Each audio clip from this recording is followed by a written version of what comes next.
Hello दोस्तों। हम आज बात करेंगे भारत की अर्थव्यवस्था, जो कि अपने ग्रोथ के कारण चौथे स्थान से छठवें स्थान पर आ गई। यूके भारत को पिछाड़ते हुए पश्चिमी स्थान पर आ गया और भारत की इकोनॉमी, जो कि विश्व की चौथी सबसे बड़ी अर्थव्यवस्था थी, वो छठवें स्थान पर आ गई। इसकी चर्चा कोई नहीं कर रहा है। क्यों? क्योंकि भारत में चुनाव है और चुनाव में चर्चा होती है कि भारत में चुनाव कैसे जीते जाएं। जैसा कि आप लोगों को पता है कि अभी-अभी लोकसभा में महिला आरक्षण बिल के आगे बढ़ाने के लिए प्रसीमन किया जा रहा था, जिससे उसमें सांसदों की संख्या बढ़ाने के उपलक्ष्य में वहाँ पर बिल लाया गया, जो कि बिल गिर गया।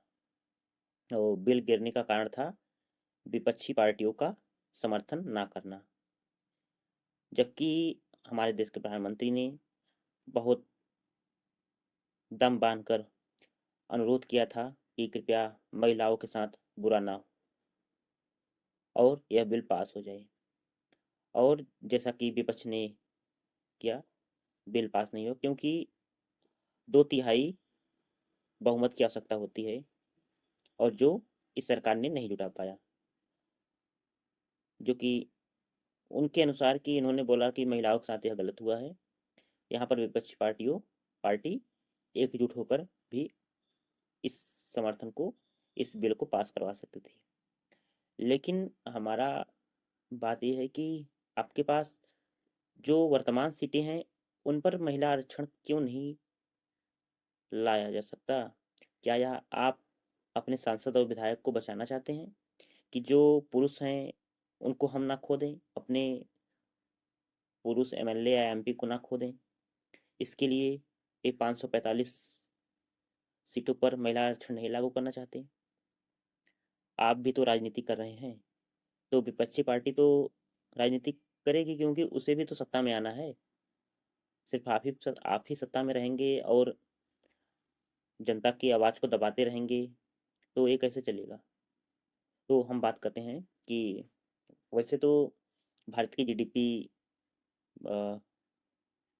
बहुत तेज़ी से बढ़ रही है, जो कि आगामी रिपोर्ट में भी आप लोगों को पता चला होगा कि भारत की जीडीपी ग्रोथ 7.4% से 6 पॉइंट के बीच में ही रहेगी। तो इस पर चर्चा नहीं हो रही है। चुनाव ठीक है, पर विपक्षी पार्टियों को इसका भी विरोध करना चाहिए कि अब क्या हुआ मोदी जी?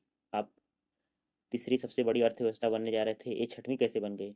सीधे दुगने का अंतर हो गया। अब तो और टाइम लग सकता है। ये आपको 2047 का लक्ष्य और आगे बढ़ाने पड़ सकते हैं, जो विकसित भारत का है।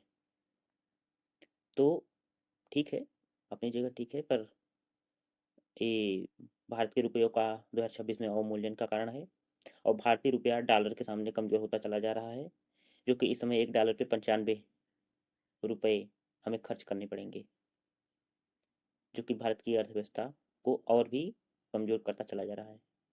इसका कारण है ईरान, अमेरिका, इजराइल युद्ध, उधर यूक्रेन, रूस युद्ध, फिर बीच में अफ़गानिस्तान, पाकिस्तान युद्ध।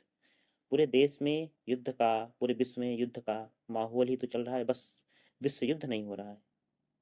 बस यही अंतर है। सभी को एकजुट होकर भारत की अर्थव्यवस्था पे ध्यान देना चाहिए। चुनाव तो होते रहेंगे, जीतना हारना ठीक है, पर अर्थव्यवस्था क्यों नीचे गिरी, इसका क्या कारण है, सरकार पे इसको जवाब देना होगा जनता को। जय हिंद।